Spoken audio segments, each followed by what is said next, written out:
Good morning प्रिय विद्यार्थियों, एक बार फिर से यूट्यूब चैनल पर आप सब लोगों का स्वागत है। मैं पवन कुमार शर्मा और अपनी Indian public senior secondary school Ranauli, जिसमें ऑनलाइन क्लासों का जो लाभ है वो आप लगातार उठा ही रहे हैं और लगातार घर पर रह कर के स्टडी कर रहे हैं। आपका बहुत बहुत धन्यवाद। और आप इस ऑनलाइन क्लास में मिलकर के सहयोग करें। आप पिछले वीडियो में मैं आपको बता रहा था समास के बारे में। समास जो कि आपके एग्ज़ाम में 4 अंक के रूप में पूछा जाता है। एक एक नंबर के कोई 4 उदाहरण पूछे जाते हैं। आज अपन एक बार फिर से अव्ययी भाव समास पढ़ेंगे। अव्ययी भाव समास। अव्ययी भाव समास जिस समास का पहला पद, जिस समास का प्रथम पद, जिसको हम पूर्व पद भी कहते हैं, अव्यय हो तथा दूसरा पद जिसको हम उत्तर पद भी कहते हैं। जिस समास का प्रथम पद पूर्व पद अव्यय हो तथा दूसरा पद उत्तर पद हो, उत्तर पद जो है वो संज्ञावाची हो,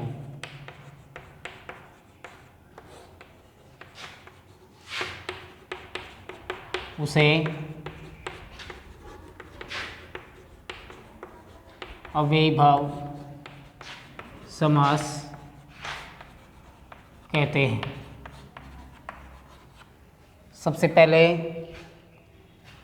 हम पढ़ेंगे उप जो शब्द है, जो आपका अव्यय है।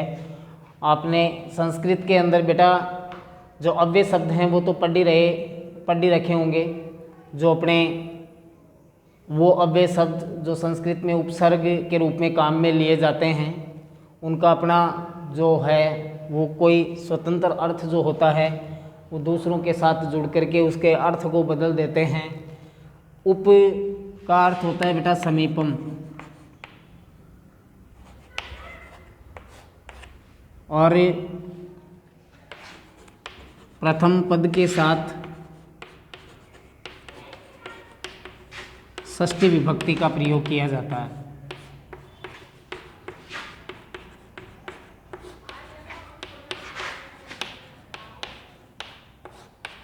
जैसे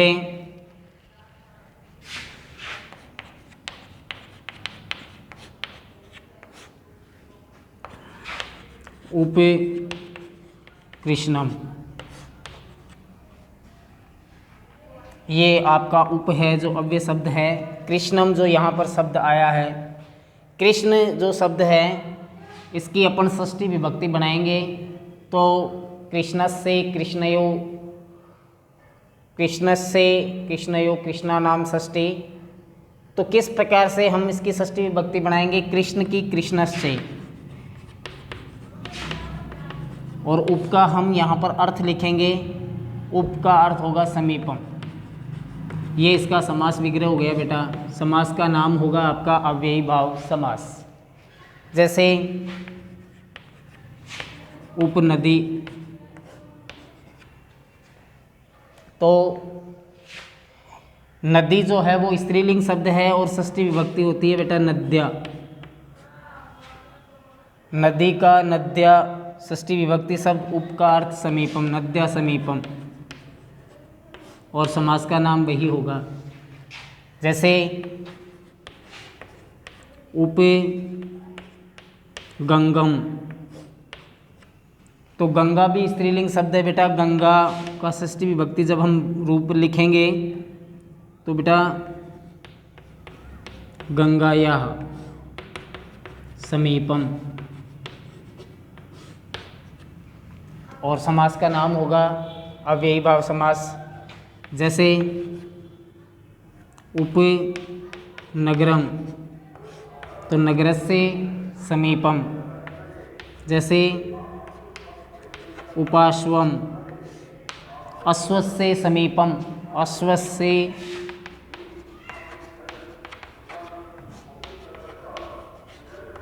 समीपम। जैसे उपतटम, तटस्य समीपम। तो ये इस प्रकार से आपको बेटा उप के योग में ये समास विग्रह करना है। और यहाँ पर मैं आपको बता दूँ, इस समास का पहला पद जो है वो अव्यय होता है, दूसरा पद संज्ञावाची होता है। और अव्यय शब्द के अर्थ की यानी पूर्व पदार्थ की प्रधानता होती है इस समास के अंदर। समास के जो दो पद हैं वो मिलकर के अव्यय होता है। अव्ययी भाव समास नपुंसक लिंग के एक वचन में होता है हमेशा। याद रखना है कि जिस समास का विग्रह नहीं हो उसे नित्य समास कहते हैं, यानी प्राय जिसका अपने पदों से विग्रह नहीं होता, यानी जिन शब्दों का समास हुआ हो उन शब्दों के द्वारा जिसका विग्रह न हो वो नित्य समास होता है। यहाँ पर मैंने आपको उप के जो अर्थ हैं वो मैंने यहाँ पर बताए हैं। एक दो उदाहरण और आप लिख लीजिए, चाहे उपग्रहम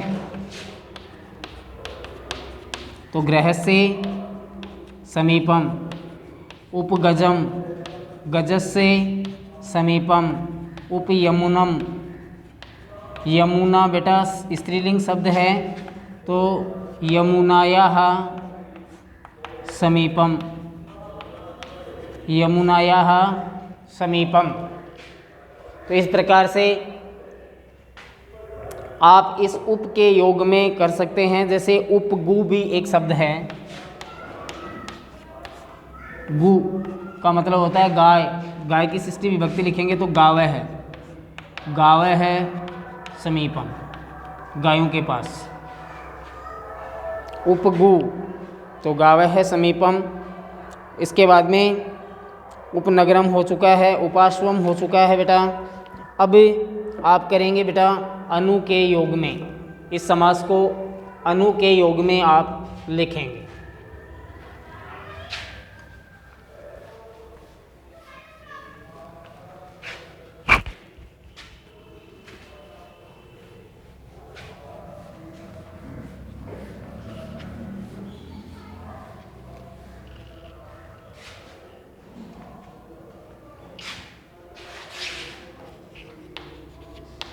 अनु जो आपका अव्यय शब्द है बेटा,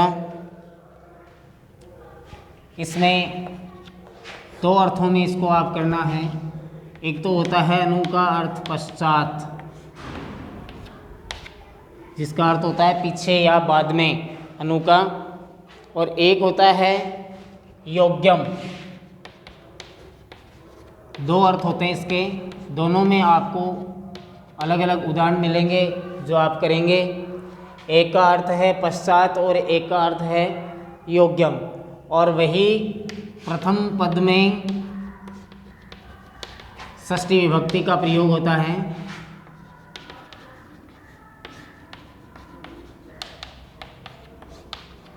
प्रथम पद में षष्ठी विभक्ति का प्रयोग आपको करना है। जैसे बेटा इसका उदाहरण है अनुरथम।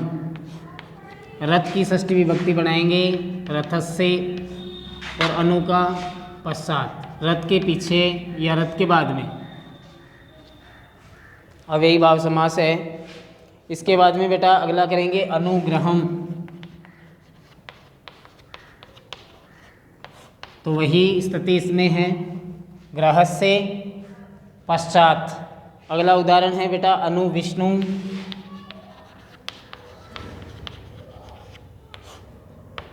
विष्णु की बेटा षष्ठी विभक्ति जब अपन बनाएंगे ना विष्णु, और अनु का अर्थ वही लिखेंगे पश्चात। विष्णु पश्चात यानी विष्णु के बाद में। अनुपदम,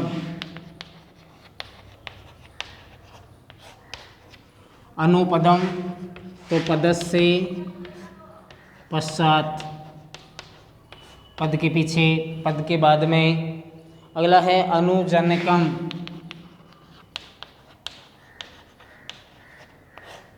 तो जनकस्य पश्चात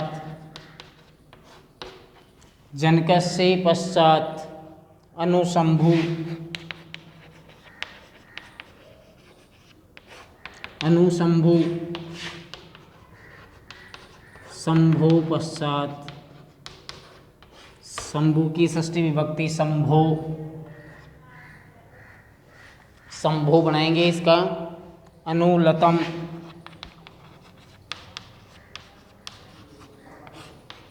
लता की षष्ठी विभक्ति बनाएंगे बेटा लतायाः, और अनु का अर्थ पश्चात। इसी प्रकार से अगला और उदाहरण है आपका योग्यता के अर्थ में आप कर सकते हैं अनुगुणम, गुणस्य योग्यम। बेटा इसका योग्यता के अर्थ में करेंगे ना तो गुणस्य योग्यम। जैसे अनुरूपम, तो रूप के योग्य बेटा रूपस्य योग्यम, रूप के योग्य। अनुकूलम, अनुदिनम, अनुकूलम कुलस्य योग्यम, अनुदिनम,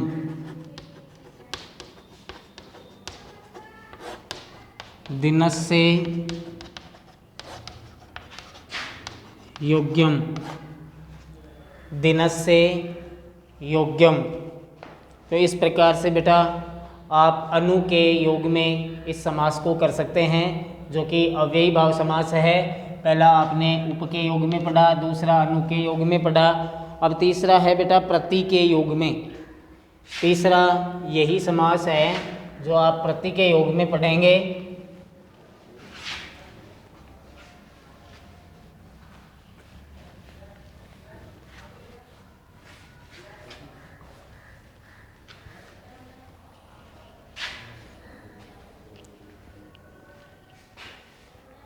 प्रति के योग में बेटा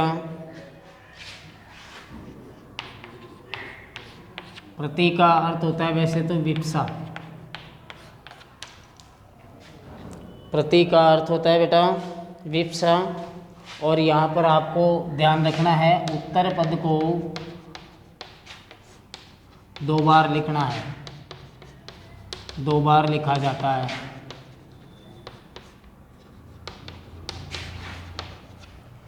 उत्तर पद को 2 बार लिखा जाता है। प्रथम पद में हमेशा द्वितीय विभक्ति काम में आती है। प्रथम पद में द्वितीय विभक्ति लगानी है। तो जैसे आप इसमें बना सकते हैं, उदाहरण है पहला आपका प्रत्येकम। तो इसमें 2 पद है बेटा प्रति और एकम। तो उत्तर पद एकम हुआ, 2 बार लिखेंगे ना तो एकम एकम, और प्रति को वैसा का वैसा ही लिखेंगे एकम एकम प्रति, दोनों सेम पद आएंगे। उत्तर पद एकम है, 2 बार लिखना है। तो इस प्रकार से आप कर सकते हैं बेटा इसको।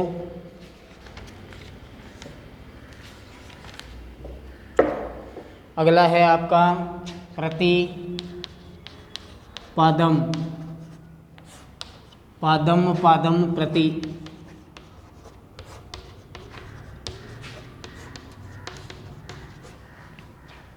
तो इस प्रकार से उत्तर पद को 2 बार लिख करके आप करें प्रति मासम। तो मासम मासम प्रति। अगला जो है बेटा प्रत्यर्थम, 2 पद हैं, इसमें भी एक प्रति और एक अर्थ। तो अर्थम अर्थम प्रति। इस प्रकार से आप करें। जैसे प्रतीक्षणम,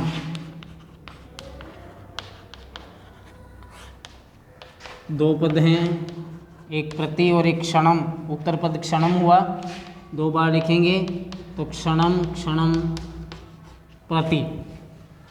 अगला है बेटा प्रतिग्रहम प्रतिस्थानम।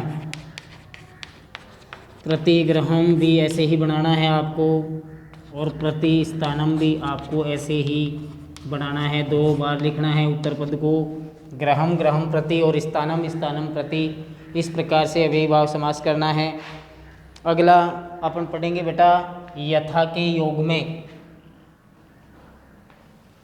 यथा के योग में अव्ययीभाव समास।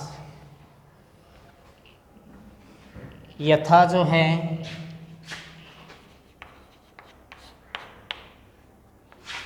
इसका अर्थ होता है बेटा अनतिक्रम में। ये शब्द याद रखें, हमेशा काम में आएगा। अनतिक्रम में, और प्रथम पद में द्वितीय विभक्ति का प्रयोग करना है। द्वितीय विभक्ति, ये प्रति है, इसके बाद में अब है आपका यथा। इसका अर्थ है अनतिक्रम में, जैसे यथा शक्ति, इसका उत्तर पद है शक्ति, प्रथम पद है शक्ति, और यथा जो शब्द है अव्यय शब्द है, ये संज्ञा शब्द है शक्ति, तो शक्ति की द्वितीय विभक्ति बनाएंगे तो शक्तिम, और यथा का अर्थ लिखेंगे अनतिक्रम में। ये हो गया इसका समास विग्रह। शक्तिम अनतिक्रम में। अगला है यथा मति, तो ये मति की द्वितीय विभक्ति मतिम अनतिक्रम में। अगला जो है आपका बेटा यथामति के बाद में यथा शास्त्रम, तो शास्त्रम द्वितीय विभक्ति पहले से लगी हुई है, और यथा का अर्थ लिखेंगे अनतिक्रम में। यह आपका हो गया यथा शास्त्रम। इसके बाद में यथा विधि, ठीक ऐसे ही आप खुद बनाएंगे बेटा इसको।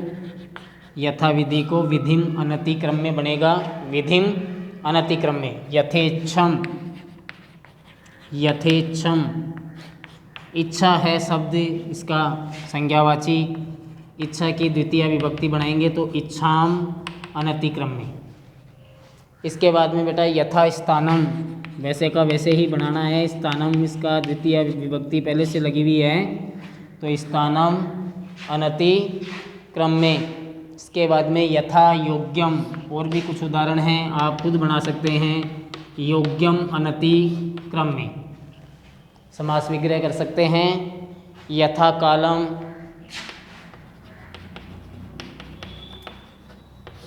कालम अनतिक्रम में। यथा कामम, कामम अनतिक्रम में समास विग्रह करोगे आप। यथा पूर्वम, पूर्वम अनतिक्रम में। इस प्रकार से बेटा आप खुद इसका समास विग्रह कर सकते हैं। यथा का अनतिक्रम में लगाना है, और उत्तर पहला जो पद है प्रथम पद, उसकी द्वितीय विभक्ति आपको बनानी है। अब आज पढ़ेंगे इसके बाद में बेटा निर। अब ये शब्द जो है वो आपका है निर। निर का अर्थ होता है बेटा अभाव। समास विग्रह करेंगे तो अभाव है साथ जोड़ेंगे बेटा। निर का अर्थ होता है अभाव है।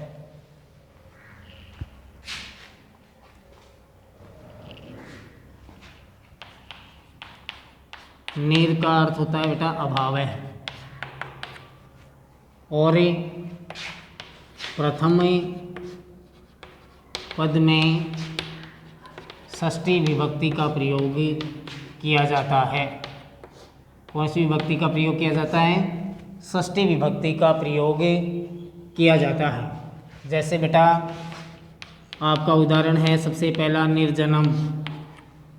निर्जनम जो जनों से रहित स्थान जो है, लोगों का जहाँ पर अभाव होता है उस जगह को निर्जन कहते हैं अपन। तो जन जो शब्द है ये आपका प्रथम पद है। निर का अर्थ आपको अभाव लगाना है, तो जन, तो जना नाम, जन की षष्ठी विभक्ति बहुवचन में होगी, लोगों का अभाव, तो जना नाम। और निर का अर्थ आप लगाएंगे अभाव है, तो ये इसका समास विग्रह हो जाएगा बेटा। जैसे आपका दूसरा उदाहरण है निर्बाधा। तो बाधा षष्ठी विभक्ति बनाएंगे बेटा बाधा नाम। बाधा नाम और निर का अर्थ लिखेंगे अभाव है, तो ये समास विग्रह हो जाएगा बाधा नाम अभाव है।